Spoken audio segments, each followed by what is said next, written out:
Imagina un país tan pobre que la mitad de los niños no llega a cumplir los 5 años. Imagina calles sin luz, hospitales sin medicinas, familias enteras viviendo de raíces hervidas. Ahora, imagina que en ese mismo país, un solo hombre decide gastarse más de $2 millones en su propia coronación imperial. Una corona de diamantes, un trono de oro, un desfile interminable de lujo francés. Y mientras la élite brindaba con champagne, los niños del país morían frente a las puertas de los hospitales. Suena a ficción, pero esta es la historia real de Jan Bedel Bokassa, el dictador más excéntrico, violento y delirante que África jamás conoció. Un hombre que gobernó a base de golpes, caprichos y miedo. Un hombre que mantuvo leones y cocodrilos para castigar a sus enemigos. Un hombre que creía tener sangre imperial, cuando en realidad lo único que tenía era un pasado lleno de dolor, trauma y una adicción enfermiza al poder. Quédate hasta el final, porque esta historia no solo es oscura, es una advertencia para todo el mundo. Y si te gustan estos relatos prohibidos de la historia africana, dale like ahora mismo y suscríbete, porque lo que estás por escuchar te va a dejar sin palabras. Nació el 22 de febrero de 1921 en la aldea de Bobangui, en medio de la selva ecuatorial. El pequeño Jan Bedel era uno de los 12 hijos de un jefe local. Pero su infancia terminaría en tragedia antes de los 6 años. Su padre denunció a las autoridades coloniales francesas por los trabajos forzados que torturaban a su gente. La respuesta fue brutal. Lo golpearon hasta matarlo dentro de la propia oficina del administrador colonial. Una semana después, incapaz de soportar el dolor, la madre de Bokassa se quitó la vida. 12 niños quedaron huérfanos de la noche a la mañana. Y uno de ellos, profundamente herido, crecería con la convicción de que el mundo solo respetaba la fuerza. La escuela no le interesaba. Era agresivo, impulsivo, difícil de controlar. Un misionero vio en él algo que otros no era un estudiante, era un soldado en potencia. Y a los 18 años, Bokassa se alistó en el ejército francés. Allí encontró su verdadero elemento. La disciplina, la jerarquía, el uniforme. Por primera vez en su vida, se sintió importante. Luchó en la Segunda Guerra Mundial, fue ascendido, ganó medallas, viajó a Indochina, conoció otros continentes. Regresó a África como un veterano respetado, casi un héroe. Pero dentro de él seguía habitando el niño que vio morir a sus padres. Un niño que creía que la única forma de no ser humillado nuevamente era convertirse en el hombre más poderoso de todos. En 1960, la República Centroafricana se independiza. El presidente David Daco, primo de Bokassa, gobierna el nuevo país, y Bokassa, gracias a su experiencia militar, es ascendido rápidamente a jefe del Estado Mayor.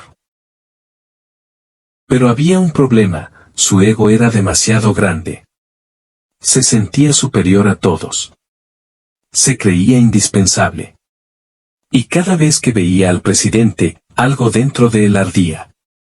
Un día, durante una cena oficial, Daco lo humilló públicamente diciendo, Bokassa solo quiere medallas. Es demasiado estúpido para hacer un golpe de Estado. Ese comentario fue un error fatal. El 31 de diciembre de 1965, mientras el país celebraba el Año Nuevo, Bokassa tomó el poder sin disparar un solo tiro. Arrestó a su primo, lo abrazó hipócritamente y le dijo, te lo advertí. Ahora ya es demasiado tarde. Se autoproclamó presidente, abolió la Constitución y creó el Consejo Revolucionario. La República Centroafricana tenía un nuevo líder y estaba a punto de descubrir lo que significaba ser gobernada por un hombre herido, impulsivo y obsesionado con dominarlo todo. Al principio, Bokassa fingió ser un reformista. Mejoró el transporte, subió salarios, abrió escuelas. Y durante un breve tiempo, muchos creyeron que sería un buen gobernante. Pero el poder sin límites tiene un efecto predecible, transforma a los hombres en monstruos. Bokassa comenzó a verse a sí mismo como elegido por el destino. Mandó construir estatuas suyas. Renombró edificios en su honor. Mandó hacer uniformes especiales para poder cargar las decenas de medallas que él mismo se inventaba. Cuando se encontró con Idi Amin en una cumbre africana, Amin quedó tan furioso por la cantidad exagerada de medallas que Bokassa llevaba que ordenó a sus joyeros crear un uniforme aún más ostentoso.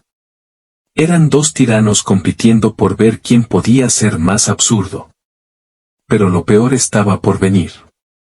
Bokassa empezó a mostrar un patrón inquietante, resolvía sus problemas personales con violencia. Él mismo golpeaba a prisioneros, asistía a ejecuciones, impartía castigos medievales. Y poco a poco, su villa presidencial se fue convirtiendo en un lugar de pesadillas. Testigos declararon que dentro del recinto privado del emperador había jaulas con leones y tanques con cocodrilos. No eran mascotas. Eran herramientas de intimidación. El mensaje era claro: no me desafíes, o acabarás ahí. Los guardias sabían que, cuando Bokassa decía tráiganlo a mi casa, la noche terminaría mal para alguien. El país entero vivía con miedo. Y aún así, Francia seguía apoyándolo. ¿Por qué? Porque Bokassa era ferozmente anticomunista, y en plena Guerra Fría, eso era suficiente para comprar el silencio de Occidente. Pero lo que hizo en 1977 fue tan delirante que pasó a la historia como una de las extravagancias más absurdas de cualquier dictador moderno. Jan Bedel Bokassa decidió coronarse emperador. No presidente. No líder revolucionario. Emperador. Quiso copiar la coronación de Napoleón Bonaparte al detalle. Y Francia, su aliado más cercano, lo ayudó. Se gastó más de $2 millones en una sola ceremonia. 2 millones, en un país donde la mayoría vivía con menos de $1 al día. Ordenó un trono hecho de oro macizo con forma de águila, de casi 800 kilos. Mandó a traer caballos pura sangre desde París. Construyó un carruaje digno de los reyes franceses. Importó toneladas de comida, vino, champagne, pasteles, uniformes y fuegos artificiales. La banda tocó Mozart y Beethoven. Y millones de dólares se evaporaron, mientras en las calles, los niños seguían muriendo de hambre. El mundo entero quedó en shock. Pero nadie se atrevió a detenerlo. La locura aumentó los años siguientes. Periodistas extranjeros ya lo llamaban el emperador loco. Y entonces llegó el evento que marcaría su caída definitiva. En 1979, Bokassa decretó que todos los estudiantes debían comprar uniformes fabricados por una empresa de su familia. Los jóvenes protestaron.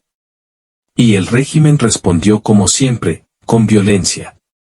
Decenas de estudiantes fueron detenidos, golpeados, amontonados en celdas diminutas.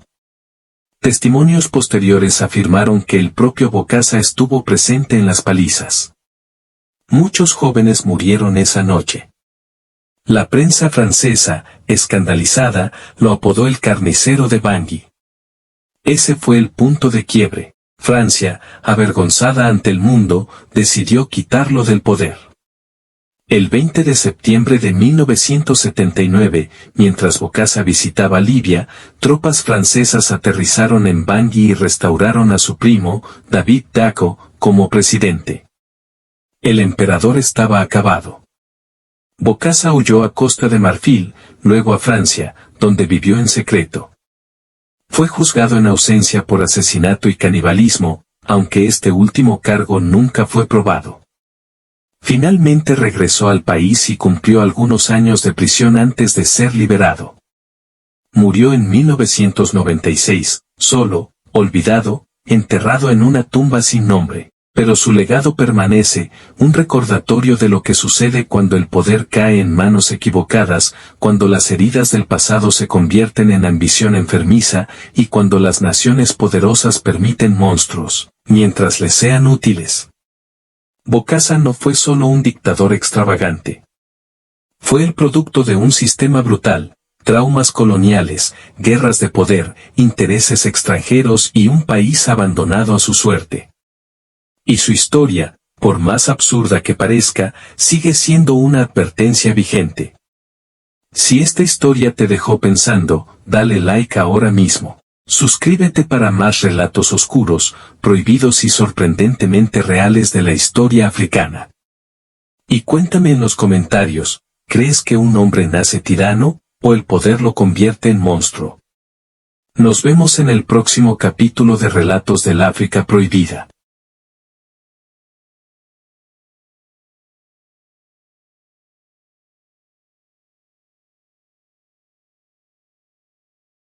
La desaparición de Lumumba no apagó su idea.